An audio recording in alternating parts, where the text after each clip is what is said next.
láàjọ ṣàdúrà mo sì fẹ́ kọ́ bọ́ sí ijọ́ àlàmísì ó ti yé yín àbá sì parí ẹ̀ka kan ṣe sàràrà ń pẹ́ lóko tí.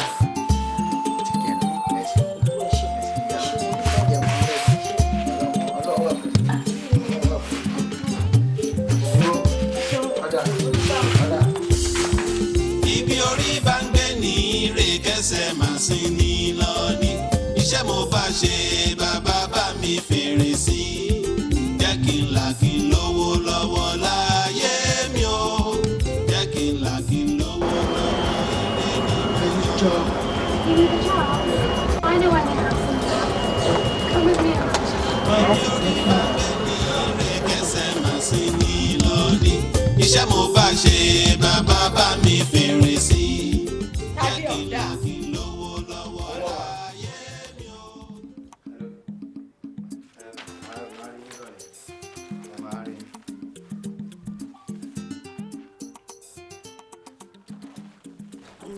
owó tó lọ gbàdá bó rí gbà ni. ó ní pé kí n fún yín ní 200,000 náírà yìí pé kẹ́rẹ̀ fún Rashida ní owó school títí ẹ̀ náà. báwo wá ní ọ̀rọ̀ ilé tó ní kára. Estate value ẹ̀ náà ni mò ń bá sọ̀rọ̀ sí so mo ti lọ wo ibẹ̀ wà pa gan because ìgbà tí wọ́n fi pè ó ní pé kí n lọ wo bẹ̀ tó bá ti wà okay ìpè kí n pe òun so tó bá dìrọ̀lẹ́ máa pe òun bóyá ọ̀la àbọ̀túnla òun àfowó ránṣẹ́ so máa lọ settle value ẹ̀. ó ti dàgbà ọ̀yá pé. èló lówó skul tèmi tó fi ránṣẹ́. ṣé kò níye tó wo skul tiẹ̀ jẹ́ tẹ́lẹ̀tẹ́lẹ̀. mú mi mo fẹ́ ra aṣọ máa ń jẹ lọ skul. irọ́ ìwọ ló ṣe máa sọ yẹn fún mi. gbọ́ kíní fún mi jáde. 200,000 naira ní tí ń bẹ̀. mo ti gbọ́ ó ti dà báyìí ẹ̀ṣẹ́ àti ẹ̀jẹ̀ ń gbóhùn ìyá kí n gbóhùn ọmọ náà fún mi ní pépà. ẹni san agency fee ni. Tàdé ṣòro pé mi ò mọ̀ pé ẹ̀yin náà ń patú lẹ́yìn mi. èmi itú láíláí bó ṣe ń kó ránṣẹ́ náà lẹ́ngbà. kí ni dvd tuntun ọ̀ṣàrà tí mo rí inú yàrá ẹ̀ yẹn ń gbọ́ ló ti rówó rà. dvd yẹn wọ́n máa fi ránṣẹ́ sí mi ni. ìbí mú fún náà ló fi ránṣẹ́. ó ti o pàdé ẹ̀ kan ni tí wọ́n ìjọ wà lérí àtẹ́lẹ̀ òun ló fi ránṣẹ́. kò burú gbogbo ẹ̀ náà ló dà. mọ́mì mo fẹ́ ra nǹkan wá fún mi 1,000. owó kí nìyẹn. káàdì kò burú. ẹ wo ẹ̀yin méjèèjì ibi tẹ́ ẹ jókòó iná ni kẹ́ ẹ jókòó sí o. ń bọ̀ wá lẹ́yìn méjèèjì ló ń bọ̀ o. ẹ má má dájẹ́. aspa.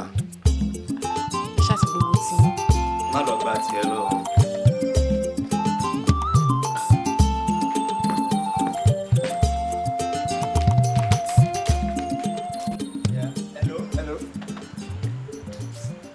ok mo ti ń gbọ́ ẹ̀sìn network ẹ̀ àná tí ọkàn bá dé tó bá rí wàá gbádùn ẹ̀ bá jẹ àgbàlá ni. ok yeah that's true.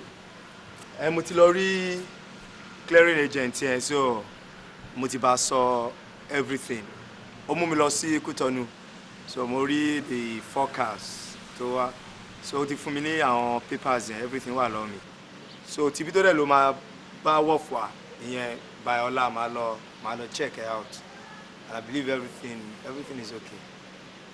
Kí ló?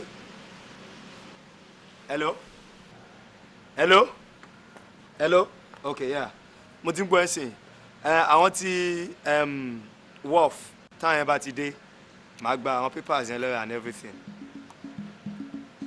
ẹ ṣe mọ́ sí no wọn sí lára ohun tí ń bọ̀ bóyá tó bá máa fi dìrọ̀lẹ́ ó lè pè so àwọn àti dé ẹ̀ sọ̀rọ̀ I know everything wà pa Ọlọ́run seriously tí wọ́n kan bá rí wọ́n kan wà á mọ̀ pé yes wàá kájé kú kalẹ̀ alright now later màá bá ń kí broski yeah okay lọ́dà.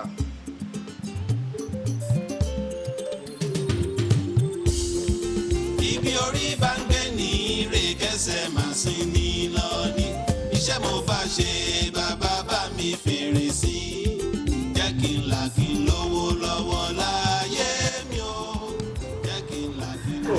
Daddy ẹ̀ náà fine. Very very nice. Ìjọba kọ̀ǹpẹ́ ilé tí gbogbo ètò mo ti mú lọ látàrọ ìwọ lẹ fún àwọn iṣẹ́ láìkí ilé ìṣá. Eléyìí ni mo like. Ọwọ́ ìyàwó mi ló wá fún. I'm like it, not bad. Okay, yeah, sure. I'll make your friend excuse me for a second. Okay. So, báwo gẹ́gẹ́ bẹ́ẹ̀ ti sọ anyway ọwọ́ tí náà ló ọwọ́ tí ń dẹ̀ ló wà ń sìn lẹ́yìn bá ti ready because tó bá ti kọjá ọ̀la ń sìn ẹlòmíì lè kó wá. Báwo lẹ ṣe ní ká ṣe by cash ni àbí by check? Kò sí tí o bẹ́ sàn bẹ́ẹ̀ ẹ̀yin ṣáà ti make sure pé ẹ̀ disappoint. Anyway solicitor mi àrí solicitor yín ẹ jọ̀ọ́ owó tí mo sọ pé ó ṣì wà fún advance náà ló ṣì wà. Anyway ṣe àwọn nǹkan tó ṣẹlẹ̀ ẹ mọ̀ pé bẹ́ẹ̀ ń ṣe wà yìí a lè sọ pé àwọn ọmọ ara rí Yorùbá ní Yorùbá lè mí náà àánójú lójú ṣàánú náà. Ẹ má wọrí ẹ ṣe all right kẹ́tẹ́ kẹ́ bye. Jẹ́sà máa yá dúpẹ́ lọ́wọ́ wọn o. No no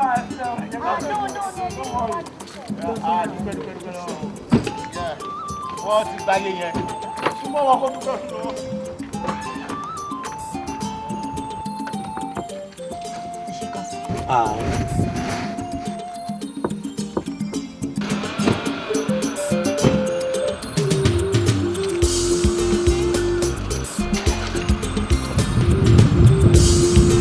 Ibi orí bá ń gbé ní ire kẹsẹ̀ máa sin ní lọ ní iṣẹ́ mo bá ṣe bàbá bá mi fèrè sí jẹ́ kí n là kí n lówó lọ́wọ́ láyé mi o jẹ́ kí n là kí n lówó lọ́wọ́ ire ni mo yàn o.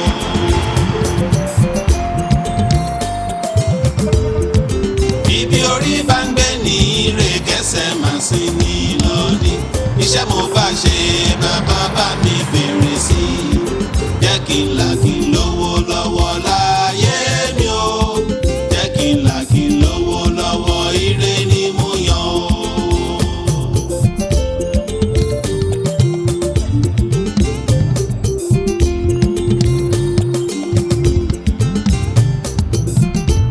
Ibi orí bá ń gbé ní ire àníkẹ́sẹ̀ máa sí ní lọ́ní. Ìwọ lórí pé mo gbà ní lọ́wọ́ ẹ̀ o wá ń lo ìyàwó mi lórí pé mo gbà lọ́wọ́ ẹ̀ lẹ́yìn o wá ń lo ìyàwó mi sẹ́gun wàá gbà ń lẹ̀ mi mo sọ bẹ́ẹ̀ fún ẹ wàá gbà èmi mo sọ bẹ́ẹ̀. ọ̀gbẹ́ni máa lẹ́wọ́n mi jọ ó jẹ́ pariwo ṣé ọ̀gbẹ́ni àmì ló ti wá bá mi àpọ̀lọpàá fún ẹ o irú ariwo ló pa ẹ náà àbúrò pọ̀ kúrí èmi mo gbà ẹ wá ní àbíyàwó ẹ ló wá gbẹrù bá mi lé. lórí nọ́mbà yẹn ò jẹ̀bi lóòótọ́ o ò jẹ̀bi bọ̀ wàá gbà wàá fi wọ́n ilẹ̀ pẹ̀lú lẹ̀ wàá jẹ̀ wọ́n gbọ́ ìyàwó mọ́tò. Ọmọ ènìyàn ọmọ ènìyàn. ó gbọ́ ọmọ yẹn lọ àbí ó ń gbé lọ àbí. Ọmọ ènìyàn ènìyàn burú. Ọmọ ènìyàn ọmọ ènìyàn ọmọ ènìyàn ènìyàn ṣòro.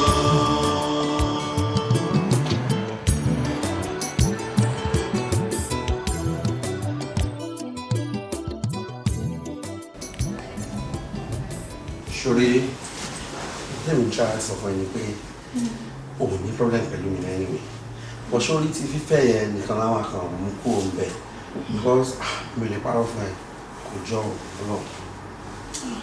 mo ṣe ń sọ̀rọ̀ báyìí kò sí nǹkan tó wọ́n pẹ̀lú àwọn méjèèjì láti máa fẹ́ ra wọn ni.